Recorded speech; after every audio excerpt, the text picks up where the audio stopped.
AP రాష్ట్ర ప్రభుత్వం department of school education ఈరోజు ఆంధ్రప్రదేశ్ టీచర్స్ బదిలీలకు సంబంధించి గైడ్లైన్స్ రిలీజ్ చేయడం జరిగింది. క్రైటీరియా ఫర్ ట్రాన్స్ఫర్స్ మనం చూసినట్టుగా అయితే 5 ఇయర్స్ కంప్లీట్ చేసినటువంటి హెడ్ మాస్టర్స్కు మరియు 8 ఇయర్స్ కంప్లీట్ చేసినటువంటి టీచర్స్ తప్పనిసరిగా ట్రాన్స్ఫర్ అవ్వాలి. దీనికి కట్ ఆఫ్ డేటు 18/11/2012. ఎస్జిటిస్ మరియు స్కూల్ అసిస్టెంట్లకు అయితే 18/11/2012. అదేవిధంగా హెడ్ మాస్టర్స్కి అయితే 18/11/2015. ముందు అపాయింట్ అయిన వాళ్ళందరూ కూడా కంపల్సరీగా transfers కాబడతారు.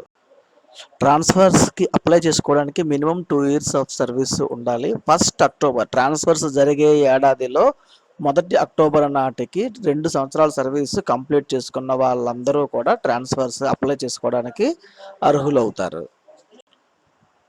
Schedule for transfer schedule అనేది తొందరలోనే ప్రకటిస్తామని ఈరోజు రిలీజ్ అయినటువంటి జిఓఎంఎస్ నెంబర్ 54లో స్కూల్ ఎడ్యుకేషన్ డిపార్ట్మెంట్ వారు తెలియజేశారు. షెడ్యూల్ అయితే ప్రస్తుతానికి రాలేదు, తొందరలోనే షెడ్యూల్ రిలీజ్ అవుతుంది. అదేవిధంగా కౌన్సిలింగ్ అనేది కూడా వెబ్ కౌన్సిలింగ్ ద్వారా మాత్రమే టీచర్ల ట్రాన్స్ఫర్లు ఈ సంవత్సరం జరుగుతాయని ఈ జిఓలో స్పష్టంగా ప్రభుత్వం పేర్కొన్నది. ఎంటైటిల్మెంట్ ఆఫ్ పాయింట్స్ ఎలాగా కేటాయిస్తారో ఒకసారి చూద్దాం మనం. For every year of service in category 4 ఏరియాలో పనిచేసినటువంటి ప్రతి సంవత్సరానికి 5 పాయింట్లు, కేటగిరీ 3లో పనిచేసిన దానికి 3 పాయింట్లు, కేటగిరీ 2 వాళ్ళకి 2 పాయింట్లు, కేటగిరీ 1లో పనిచేసిన వాళ్ళకు 1 పాయింట్ కేటాయించడం జరుగుతుంది. టీచర్స్కి స్కూల్లో పనిచేసినటువంటి కాలానికి వచ్చే పాయింట్సే కాకుండా ఎక్స్ట్రా పాయింట్స్ కూడా, స్పెషల్ పాయింట్స్ కూడా ఉంటాయి. అందులో మొదటగా చెప్పుకోవాల్సింది ఏంటంటే సర్వీస్ పాయింట్లు. ప్రతి కంప్లీట్ అయినటువంటి ప్రతి సంవత్సరానికి 0.5 0.5 పాయింట్స్ కంప్లీట్ అయినటువంటి ప్రతి 1 ఇయర్కి ఇస్తారు. అదేవిధంగా అన్మ్యారీడ్ ఫిమేల్ టీచర్స్కి 5 పాయింట్లు ఇస్తారు. అదేవిధంగా స్పౌజ్ టీచర్స్కు 5 పాయింట్లు ఇస్తారు.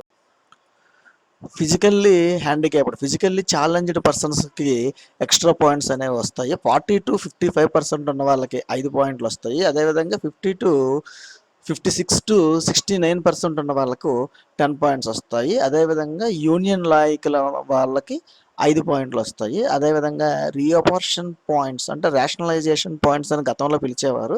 రేషనలైజేషన్ పాయింట్లు 5. ఈ ట్రాన్స్ఫర్స్లో రేషనలైజేషన్స్కి 5 పాయింట్లు కేటాయించారు.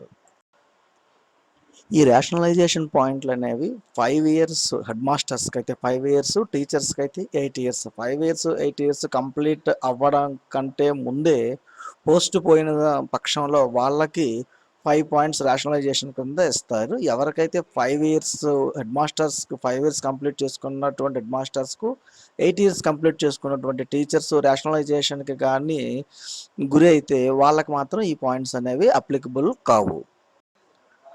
ప్రిఫరెన్షియల్ కేటగిరీస్ మనం చూసినట్టుకైతే మొట్టమొదటి ప్రిఫరెన్షియల్ కేటగిరీలో ఫిజికల్లీ ఛాలెంజ్డ్ పీపుల్ వాళ్ళు వస్తారు ఫస్ట్ ప్లేస్లో, అది 70% ఉన్నవాళ్ళు. అదేవిధంగా సెకండ్ కేటగిరీలోన విడోస్ మరియు డైవర్స్డ్ ఉమెన్ ఉంటారు. థర్డ్ కేటగిరీలో కొన్ని మెన్షన్ చేసినటువంటి డిసీజెస్తో బాధపడుతున్నటువంటి టీచర్స్, ఉదాహరణకి cancer, open heart surgery, neuro surgery, kidney transplantation, dialysis ఇలాంటి ప్రాబ్లమ్స్తో సఫర్ అయ్యే వాళ్ళు ప్రిఫరెన్షియల్ కేటగిరీలో థర్డ్ ప్లేస్లో వాళ్ళు ఉంటారు. Publication of vacancies and seniority list. Transfer procedure start అయిన తర్వాత వేకెన్సీస్ లిస్టు, అదేవిధంగా టీచర్ల సీనియారిటీ లిస్ట్ ఈ రెండు కూడాను ప్రతి జిల్లాలో డిఈఓ గారి వెబ్సైట్లో పబ్లిష్ అవుతాయి. డిఈఓ గారి వెబ్సైట్లోనే వేకెన్సీస్ కేటగిరీ 1 నుండి కేటగిరీ 4 వరకు ఉన్నటువంటి అన్ని వేకెన్సీస్ వెబ్సైట్స్లోన ప్రింట్ అవుతాయి, పబ్లిష్ అవుతాయి. అవి చూసుకొని ట్రాన్స్ఫర్స్కి అప్లై చేసుకోవాల్సిన అవసరం. ట్రాన్స్ఫర్ కోసం అయితే ఆన్లైన్ అప్లికేషన్ మాత్రమే సబ్మిట్ చేయాలి. ఇదివరకు ఆఫ్లైన్ అప్లికేషన్లు సబ్మిట్ చేయడం జరిగేది. బట్ ఈసారి మాత్రం సబ్మిషన్ ఆఫ్ హార్డ్ కాపీస్ కేవలం వెరిఫికేషన్ ఆఫ్ డాక్యుమెంట్ కోసం మాత్రమే జరుగుతుంది.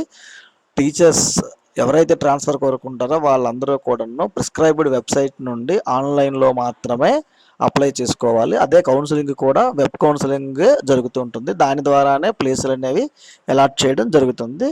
ఈ సంవత్సరం ట్రాన్స్ఫర్స్లో టీచర్స్ మరియు హెడ్ మాస్టర్స్కి వచ్చినటువంటి ఎంటైటిల్మెంట్ మెరిట్ పాయింట్ల ప్రకారంగా కౌన్సిలింగ్ అనేది జరుగుతుంది. ఆఫ్టర్ ఫైనలైజేషన్ ఆఫ్ సీనియారిటీ లిస్టులు ఫైనలైజ్ అయిపోయిన తర్వాత వేకెన్సీస్ అనేవి నోటిఫై చేసేసిన తర్వాత టీచర్స్ అందరూ కూడా ఆన్లైన్లో ఆప్షన్స్ అనేవి ఎక్సర్సైజ్ చేయాల్సి ఉంటుంది. వెబ్ కౌన్సిలింగ్ కొరకు వెబ్ కౌన్సిలింగ్ కోసం ఆప్షన్స్ ఎక్సర్సైజ్ చేసిన తర్వాత ఆన్లైన్లో మాత్రమే కౌన్సిలింగ్ అనేది జరుగుతుంది. దానికోసము సిఎస్సి వారు వెబ్సైట్ను ప్రతి ట్రాన్స్ఫర్కి అప్లై చేసినటువంటి ప్రతి టీచరు కూడా విజిట్ చేయాల్సి ఉంటుంది. వెబ్ కౌన్సిలింగ్లో ఆప్షన్స్ ఎక్సర్సైజ్ చేసేసిన తర్వాత వెబ్ కౌన్సిలింగ్ ప్రాసెస్ అనేది కంప్లీట్ అయిపోయిన తర్వాత ఎవరైతే ట్రాన్స్ఫర్ అవుతారో ఆ టీచర్స్ ఆ ట్రాన్స్ఫర్ ఆర్డర్ అందుకున్నటువంటి 7 డేస్లోగా పాత ప్లేస్ నుండి కొత్త ప్లేస్కి వెళ్ళి జాయిన్ అవ్వాల్సిన అవసరం ఉంటుంది.